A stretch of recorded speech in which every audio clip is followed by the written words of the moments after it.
is Tuesday, February 21, 2017. Welcome to the Government News Brief. In the news, the Hinterland Sustainable Housing Project is back on track after delays. University of Guyana students to soon benefit from mixed programs through collaboration with the University of the West Indies, and the Minister of Business calls on private sector to be strong and independent to speak out against pressing matters. Stay tuned for these and other stories. Thank you for staying with us. I am Renetta LaFleur. Here are the details. The Government of Guyana and the Inter-American Development Bank's Sustainable Housing Project in the Hinterland is back on track after experiencing procurement delays last year. Sonika Thorne tells us more. The Central Housing and Planning Authority, CHPA, in 2016 targeted the construction of 17 houses and the replacement of 15 roofs under the Sustainable Housing in the Hinterland program. The communities that were set to benefit were Whitewater and Sibai in Region 1 and Quatamang, Kotoko and Masara in Region 9. Due to the delay in the procurement of materials, the agency did not proceed with the construction as planned in 2016. The project is likely to begin next month. Senior Community Development Officer of the Ministry of Communities, Donna Bess Bascom, explains that the materials are being delivered to the respective sites for the completion of the houses and roofs. The houses were not completed because there were some delays, unexpected delays in the procurement process. However, as I mentioned previously, that process is now almost completed because materials have started to be delivered in these sites. And actually in Region 9, at 2 of the sites, works have already commenced. So we expect that these houses will be completed earlier within the second quarter of 2017. Bess Bascom explains that all the other mechanisms are in place for the construction to proceed quickly and smoothly. Bess Bascom says that although the CHPA did not start the construction of the houses and roofs as planned in 2016, the agency made great progress with respect to shortlisting and mobilizing beneficiaries for the housing interventions. All the potential beneficiaries have been interviewed across all of these communities. We have also employed from the community the necessary clerks of works to supervise the implementation of these programs within those respective communities. All village councils are fully sensitized about the project, and we are in the process in some of the communities of negotiating the prices, because this is a community-based approach and the prices are not determined by the agency but by the community. The construction of the 17 houses and the replacement of the 15 roofs are rolled out from the agency's 2016 work program. For 2017 itself, the agency is targeting the construction of 79 houses and replacement of approximately 20 roofs in Region 1.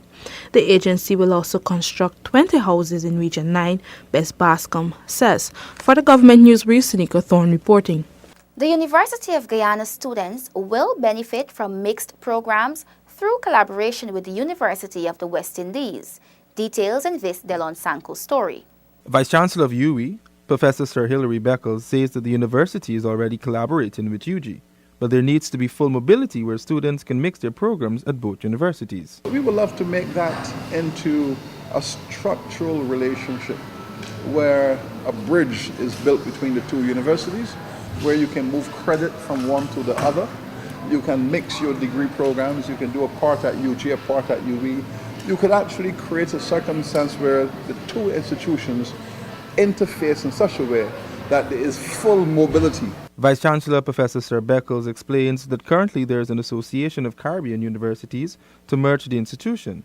He adds that this merger is expected to allow students the opportunity to have a variety of choices in completing their programs. What we would love to roll out is a circumstance where these universities all see themselves as a system, the Caribbean University System. And in that system, you can move from one institution to the next. You can interact, you can mix and match, you can pull programs from one, you can structure your degree by pulling programs from different institutions.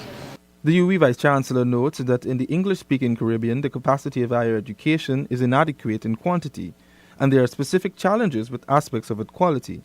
This puts the youths in the English-speaking Caribbean at the bottom of the hemisphere, and serious actions need to be taken immediately, he says. One of the reasons why our economies are among the most sluggish in the hemisphere to recover from this recession has to do with the low engagement of our communities in higher education, research, professional training, innovation. So we have a problem and we have to fix it. So we have to quadruple the capacity for higher education in our region. Vice Chancellor Professor Sir Beckles points out that UWI, along with other institutions, are laying the foundation for an education revolution from which Caribbean youths can benefit.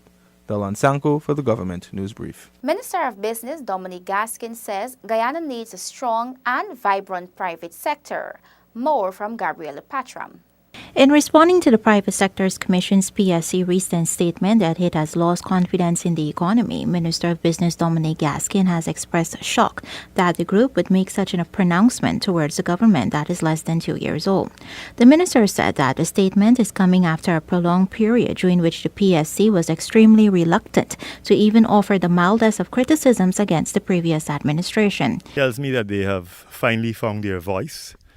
And I think it's to the credit of our government that we have created a political and business environment in which the private sector no longer has to operate with its tail between its legs. Minister Gaskin says that he welcomes the transformation in the action of the PSC. He also believes that Guyana needs a strong and independent private sector.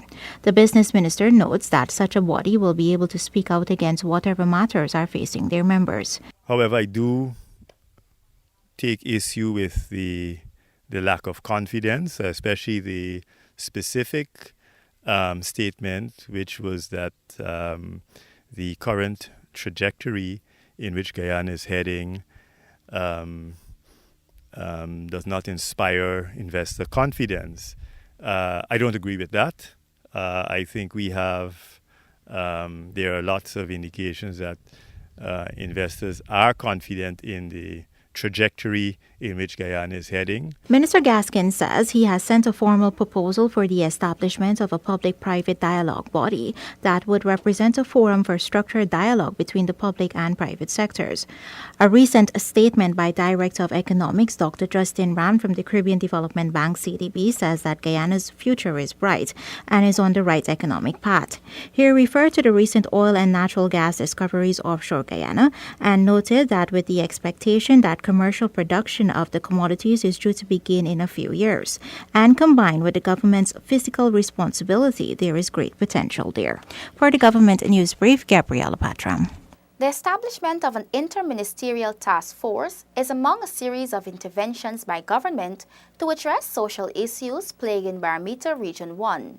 Zanil Williams tells us more. Ministerial Advisor of Ministry of Indigenous Peoples Affairs, Mervyn Williams, says that Barometer is a troubled village given the social ills and realities that existed during the last decade.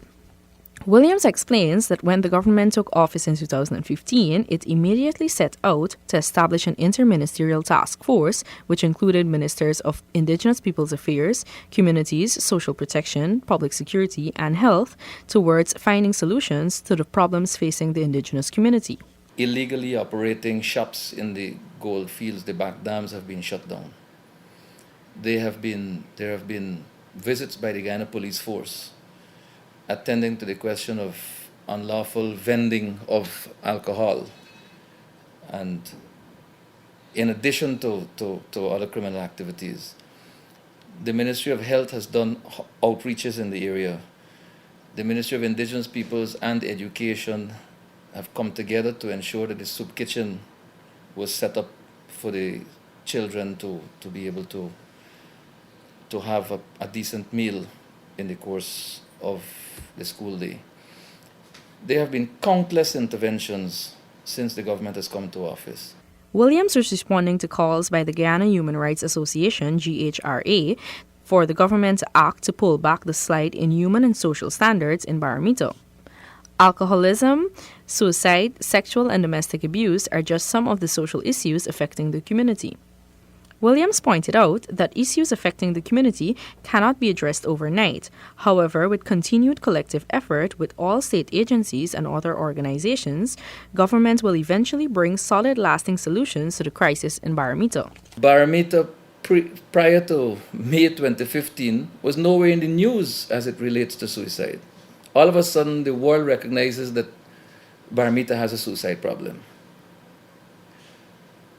In tackling that issue, there's got to be some focus on the culture of our people, and there has also got to be an examination of what are the issues that give rise to this kind of behavior. Barramita is located in the Matakai sub-district of Region 1. It is the largest Amerindian settlement in Guyana and the biggest Carib village in the Caribbean with a population of about 3,000. This community's main economic activity is both large and small-scale mining. Zanil Williams reporting for the Government News Brief. Youths of the township of Bartica are to benefit from the establishment of a $50 million multi-purpose sports center. Details from Isaiah Prophet. The National Sports Commission recently conducted a site visit for the establishment of a multi-purpose sports center in the recent 7th town. The visit was initiated by mayor and councillors of the recently established town.